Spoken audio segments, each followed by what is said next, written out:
अस्सलाम वालेकुम मेरे सीनियर्स, मेरे कोलीग्स, मेरे फैमिली मेम्बर्स, मेरे टीचर्स, मेरे स्टूडेंट्स, कैसे हैं आप लोग? उम्मीद है आप लोग सब खैरियत से होंगे। आज मैं एक और लेक्चर लेके आया हूँ और जो बहुत कॉमन कंडीशन है यहाँ पर, जिसको हाइपोथायरॉयडिज्म कहते हैं, यानी अंडर एक्टिव थायराइड, यानी थायराइड जो है वो अपना फंक्शन कम कर रहा होता है। तो आज हम हाइपोथायरॉयडिज्म के बारे में थोड़ा सा ब्रीफली डिस्कस करेंगे।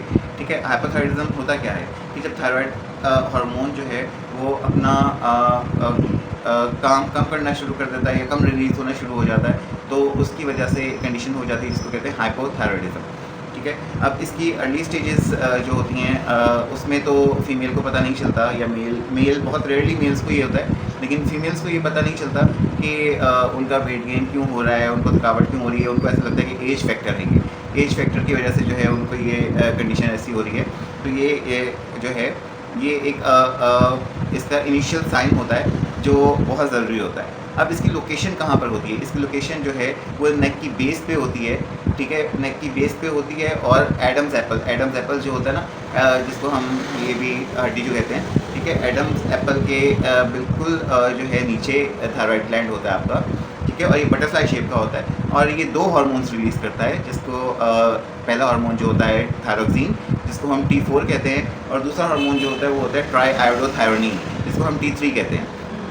T3 भी जो है एक और आयोडीन के साथ कंबाइन करके बाद में थायरोक्सिन बन जाता है, T4 बन जाता है। ठीक है, अब थायराइड के फंक्शंस क्या क्या होते हैं बेसिकली समराइज़ करने के लिए सिर्फ मैं इतना कहूँगा कि थायराइड का मेन फंक्शन ये होता है कि बॉडी के मेटाबॉलिज्म को जो है ये कंट्रोल कर रहा होता है। ठीक है, पूरे बॉडी के मेटाबॉलिज्म को कंट्रोल कर रहा होता है, बॉडी के हर सेल को कंट्रोल कर रहा होता है, बॉडी के अंदर कितने फैट और कितनी कार्बोहाइड्रेट्स जो है वो यूज़ हो रही हैं उसको कंट्रोल कर रहा होता है, बॉडी टेम्परेचर को कंट्रोल कर रहा होता है, हार्ट रेट को कंट्रोल कर रहा होता है, बॉडी में किस हद तक प्रोटीन्स बननी होती हैं ये उस चीज़ को भी कंट्रोल कर रहा होता है। अब इसके सिम्टम्स क्या होते हैं? सपोज अगर किसी को हाइपोथायरॉयडिज्म हो गया है, अब उसके सिम्टम्स क्या आना शुरू होंगे?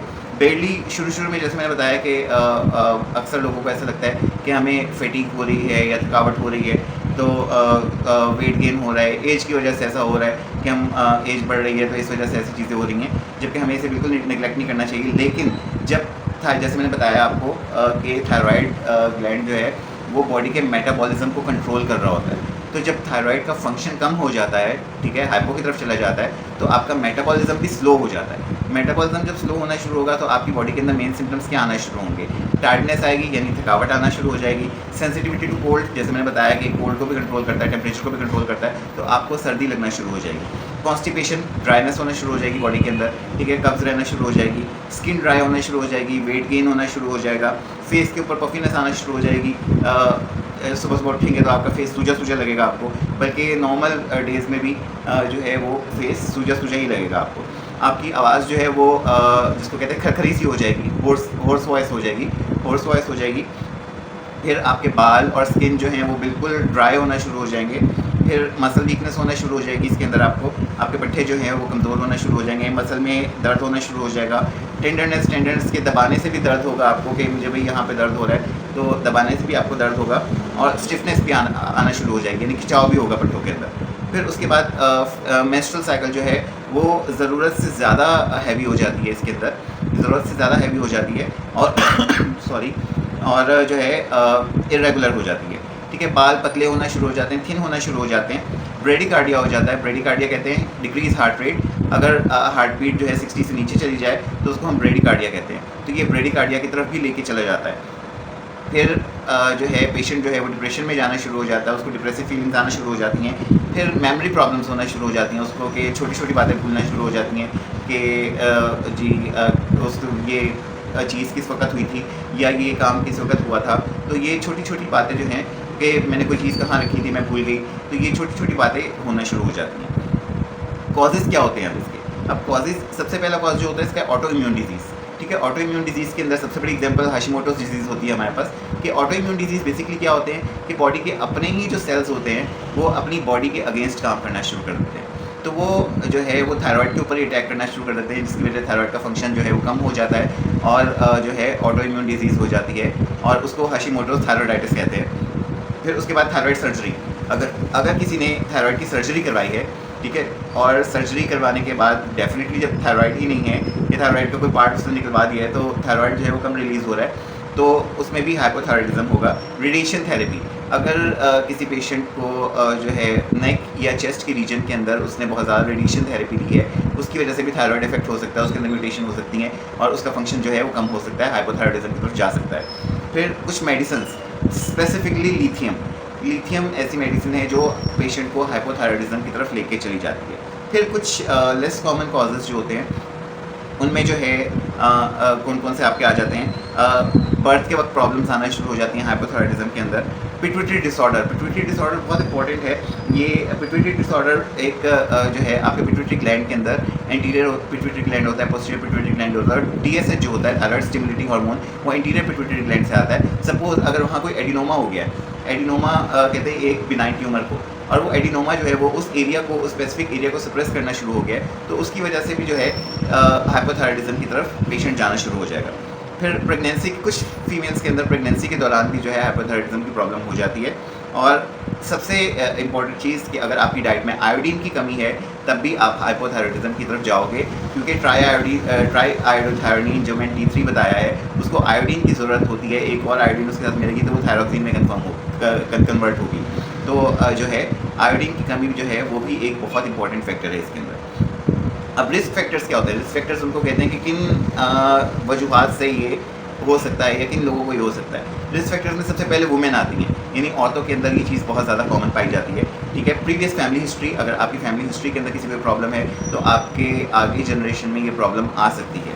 ठीक है, फिर auto immune disease such as, यानी अगर ऑटो इम्यून डिजीज़ एक तो हमने बता दिया कि जी हाशिमोटोस थायराइडाइटिस हो गया, उसके अलावा अगर टाइप 1 डायबिटीज़ भी है और या किसी ने अगर सीलिएक डिजीज़ के लिए जो है ट्रीटमेंट करवाया, सीलिएक डिजीज़ जो है वो ग्लूटेन से रिलेटेड होती है, आजकल बड़ा कॉमन हो गया है जी ग्लूटेन एलर्जी, ग्लूटेन एलर्जी। तो ग्लूटेन एलर्जी की वजह से जो है लोग ऐसी डाइट लेना शुरू कर देते हैं जिसके अंदर जो है इंपॉर्टेंट मिनरल्स जो हैं वो नहीं होते, और वो भी आहिस्ता आहिस्ता जो है वो बॉडी को इफेक्ट करना शुरू करती है और वो पेशेंट भी हाइपोथायराइडिज्म की तरफ जा सकता है। फिर उसके बाद जो है हाइपरथायरॉयडिज्म, अगर कोई पेशेंट किसको हाइपरथायरॉयडिज्म हुआ है और वो उसके लिए मेडिकेशन ले रहा है और मेडिकेशन के बाद जो है वो ठीक तो हो गया है, लेकिन उसने जो है उसका प्रॉपर चेकअप नहीं करवाया अपना कि मैं ठीक हुआ हूँ या नहीं हुआ, मेरा थायरॉक्सिन लेवल कैसा चल रहा है, तो वो अगर ओवरडोज करता जा रहा है हाइपरथायरॉयडिज्म के अंदर तो वो भी हाइपोथायरॉयडिज्म की तरफ जाना शुरू हो जाएगा। ठीक है, फिर उसके बाद वही बात आ गई कि अगर किसी ने रेडिएशन थेरेपी ली है नेक या चेस्ट के रीजन के अंदर, तब भी जो है आपका थायराइड इफेक्ट हो सकता है। या फिर किसी ने अगर थायराइड सर्जरी करवा ली है, थायराइड का कोई पार्ट या थायराइड ही निकलवा लिया है, तो थायराइड तो फिर तो थायरोक्सिन बनेगी ही नहीं, तो वो तो डेफिनेटली हाइपोथायरॉयडिज्म की तरफ जाएगा। कॉम्प्लिकेशन क्या हो सकती हैं इसकी? कॉम्प्लिकेशन इसके अंदर ये आ जाती है कि गॉइटर जिसको गिलहड़ कहते हैं, गिलहड़ हो जाता है औरतों के अंदर। ठीक है, हार्ट प्रॉब्लम्स के साथ साथ LDL बढ़ना शुरू हो जाता है, यानी लो डेंसिटी लाइपोप्रोटीन्स बढ़ना शुरू हो जाती हैं जो बैड कोलेस्ट्रॉल कहा जाता है। HDL जो है हाई डेंसिटी लाइपोप्रोटीन्स जो हैं उसको गुड कोलेस्ट्रॉल कहा जाता है, और LDL जो होते हैं वो लो डेंसिटी लाइपोप्रोटीन्स होती हैं, उसको जो है बैड कोलेस्ट्रॉल कहा जाता है, तो वो भी बॉडी में बढ़ना शुरू हो जाता है। फिर उसके बाद पेरिफेरल न्यूरोपैथी कहते हैं कि उंगलियों में सनसनाहट होना या पैरों के अंदर सनसनाहट होना, बाजुओं में सनसनाहट होना, सुन होना, यानी झुंझुलाहट सी फीलिंग होना। ठीक है, तो पेरिफेरल न्यूरोपैथी भी इसके अंदर होना शुरू हो जाती है कॉम्प्लिकेशंस के अंदर। इनफर्टिलिटी यानी बांझपन इसका एक बहुत बड़ी कॉम्प्लिकेशन है। ठीक है, बर्थ डिफेक्ट्स, अगर किसी कोई हाइपोथायरॉयडिज्म है तो उसकी अगर वो प्रेग्नेंट है तो उसके अंदर जो है बर्थ डिफेक्ट्स होने के चांसेस ज़्यादा हो सकते हैं। फिर उसके बाद मिक्सडिमा कोमा जो सबसे ख़तरनाक है। मिक्सडिमा कोमा, इसके अंदर सबसे पहले क्या होता है कि इसमें पहले पेशेंट को बहुत ज़्यादा सर्दी लगना होना शुरू हो जाती है। ठीक है, उसके बाद उसको डिजीनेस रहना शुरू हो जाती है, ड्रॉजीनेस, यानी उसको हर वक्त नींद आती रहती है, उसको ऐसा लगता है कि मैं सो रहा हूँ, मुझे नींद आ रही है, उसका बस दिल करता है कि मैं उठूँ ही ना, मैं सोता रहूँ। तो उसके बाद जो है उसके बाद जब डिजीनेस के बाद जो नेक्स्ट स्टेज होती है कि एनर्जी बॉडी की जो है वो आहिस्ता आहिस्ता ख़त्म होना शुरू हो जाती है, वीकनेस बहुत ज़्यादा होना शुरू हो जाती है, और इसकी एंड स्टेज होती है कि वो पेशेंट अनकॉन्शियस हो जाता है, और ऐसे पेशेंट को फौरी इमरजेंसी की ज़रूरत होती है। जो पेशेंट मैक्सिडिमा कोमा की तरफ जा रहा हो उसको फौरी इमरजेंसी कंडीशन की ज़रूरत होती है, इमरजेंसी में उसको फ़ौरन लेकर जाना चाहिए। डायग्नोसिस आप किस तरह करते हैं? ठीक है, इसका डायग्नोसिस सिंपल ब्लड टेस्ट करते हैं। सबसे पहले तो सिंपल अगर हम TSH का टेस्ट कर लें ठीक है। अगर उस पेशेंट का जो है थायराइड स्टिमुलेटिंग हार्मोन TSH जो पिट्यूटरी ग्लैंड से आता है, एंटीरियर पिट्यूटरी ग्लैंड से, थायराइड स्टिमुलेटिंग हार्मोन जो है अगर उसका हाई है तो हम दोबारा टेस्ट करके देखेंगे। फिर हम T4 का भी साथ टेस्ट करवाएंगे। नॉर्मली पाकिस्तान के अंदर या कुछ कंट्रीज़ के अंदर ये प्रैक्टिस की जाती है कि T3 T4 TSH यानी थायराइड प्रोफाइल पूरी करवाई जाती है। तो अगर किसी का TSH नॉर्मल आ रहा है, ठीक है, और जो है उसका T नॉर्मल आ रहा है, तब हम T4 भी करवाएंगे। और अगर उसका फिर TSH हाई आ रहा है और T4 जो है उसका लो आ रहा है, ठीक है, यानी थायराइड स्टिमुलेटिंग हार्मोन जो दिमाग से थायराइड को कंट्रोल कर रहा है कि वो हाई आ रहा है, वो काम कर रहा है अपना पूरा, लेकिन थायरोक्सिन या T4 जो है वो लो है, दैट मीन्स वो हाइपोथायराइडिज्म की तरफ जा रहा है, वो हाइपोथायराइडिज्म का पेशेंट है। फिर उसके बाद जो है इसके बाद यही सबसे इंपॉर्टेंट टेस्ट होता है इसके अंदर कि हम थायराइड प्रोफाइल करवाते हैं, उसी में हमें डायग्नोस हो जाता है ये।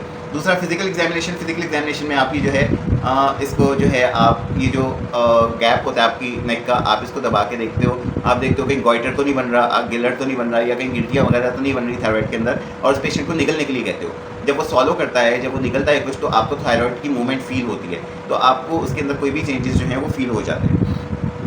फिर उसके बाद TSH test also plays an important role in managing hypothyroidism over time.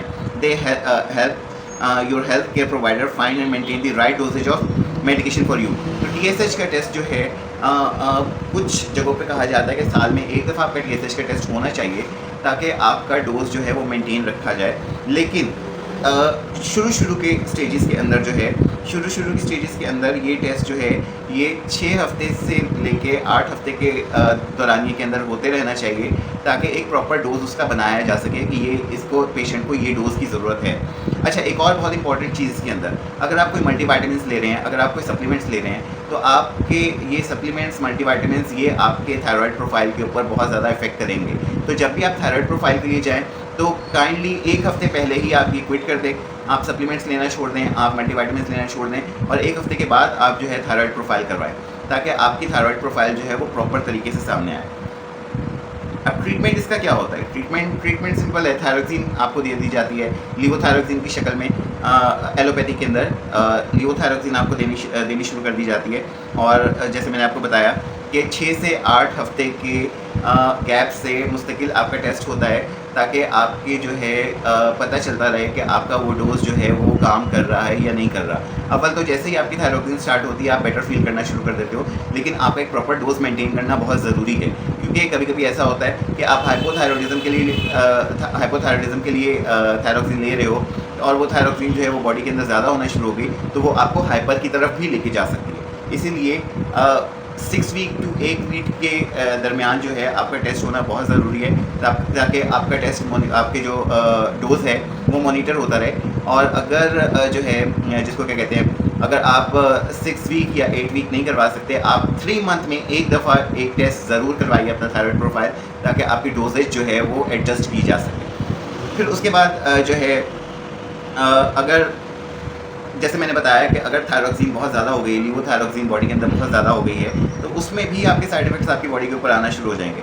उसमें साइड इफेक्ट्स क्या आएंगे? टायर्डनेस होना शुरू हो जाएगी, आपको थकावट महसूस होगी, आपकी डाइट बढ़ जाएगी, आपको भूख ज़्यादा लगना शुरू हो जाएगी, ठीक है, स्लीप प्रॉब्लम्स होंगी, आपको नींद में जो है सोने में जो है वो प्रॉब्लम होगी। उसके बाद शेकीनेस यानी कपाहट होगी आपके जिस्म के अंदर। और दूसरा जो है पाउंडिंग ऑफ हार्ट, जिसको हम सिंपल पैल्पिटेशन कहते हैं। पैल्पिटेशन यानी आपको आपके दिल की धड़कन महसूस होती है, सुनाई देती है, कानों में सुनाई देती है। तो ये कंडीशंस जो हैं, अगर आपका थायराइड का डोज जो है वो बढ़ रहा है, हाइपोथायराइडिज्म में आप लीवोथायरोक्सिन ले रहे हैं और ये डोज बढ़ रहा है, तो आपकी ये सिम्टम्स अगर आ रहे हैं तो आप फ़ौरन अपने मेडिकल प्रैक्टिशनर के पास जाएं और उनको जाके चेक करवाएं कि मुझे ये सिम्टम्स आ रहे हैं, ताकि दोबारा से आपका थायराइड प्रोफाइल करें, और अगर आपका डोज़ कम करने की ज़रूरत है तो आपका डोज़ कम करें। फिर जैसा कि ये होम्योपैथिक पेज है, तो ये तो हमने एक एलोपैथिक पॉइंट ऑफ व्यू से भी हमने इसको एक्सप्लेन कर दिया। अब होम्योपैथिक के अंदर कुछ बहुत अच्छी मेडिसिन हैं जो हाइपोथायराइडिज्म को या ग्लैंडुलर सिस्टम को जो है वो बहुत अच्छे से कंट्रोल करती हैं, जिसमें आपकी आयोडियम आ जाती है, ठीक है, आयोडियम, ब्रोमियम, थायरोडिनम अगर आप 3x में ले रहे हैं तो वो बहुत अच्छा काम करती है, ठीक है। फ्यूकस वेसिकुलोसिस ठीक है। फ्यूकस वेसिकुलोसिस जो है वो वेट लूज़ करने में आपकी बहुत मदद करती है। कैलकेरिया कार्बोनिका के बाद जो है लेपिस एल्बस आ जाती है। लेपिस एल्बस के बाद लाइकोपोडियम आ जाती है और फिर उसके बाद स्पोंजिया टोस्टा आ जाती है। ये आपकी बहुत ज़्यादा इंपॉर्टेंट, अगर आप हाइपोथायराइडिज्म का कोई केस ले रहे हो तो आप इन मेडिसिन्स को माइंड में ज़रूर रखो होम्योपैथी के अंदर, जिनमें आयोडियम आ जाती है, ब्रोमियम आ जाती है, जो है थायरोडिनम आ जाती है, स्पेशली 3x की पोटेंसी के अंदर फ्यूकस वेसिकुलोसिस आ जाती है, उसके बाद कैलकेरिया कार्बोनिका आ जाती है, लेपिस एल्बस आ जाती है, लाइकोपोडियम आ जाती है और उसके बाद स्पोंजिया टोस्टा आ जाती है। तो ये दवाइयाँ आपने हमेशा याद रखनी है हाइपोथायराइडिज्म में। अगर आप होम्योपैथिक प्रैक्टिस कर रहे हैं तो ये दवाइयाँ आपको हमेशा याद होनी चाहिए कि अगर कोई आपके पास हाइपोथायराइडिज्म का केस आया है तो आपके पास गिनती की दवाइयाँ हैं, मुश्किल से 7-8 दवाइयाँ हैं, तो ये आपको फिंगर टिप पे नाम याद होने चाहिए इनके, कि ये मुझे माइंड में रखनी है कि मुझे इनका डोज किस तरह स्टार्ट करवाना है। तो यहीं पर जो है हम अपने ये लेक्चर को जो है ख़त्म करते हैं और होपफुली आप लोगों को ये काफ़ी इन्फॉर्मेटिव लगा होगा और मेरी ये दुआ कीजिएगा और काइंडली मेरे इस चैनल को सब्सक्राइब कीजिए, मुझे फॉलो कीजिए फॉर मोर इन्फॉर्मेशन। तो ये ज़रूर आप कीजिए कि मेरे चैनल को फॉलो कीजिए, मेरे यूट्यूब चैनल को सब्सक्राइब कीजिए और अपना बहुत ज़्यादा ख्याल रखिएगा। टेक केयर, अल्लाह हाफ़िज़।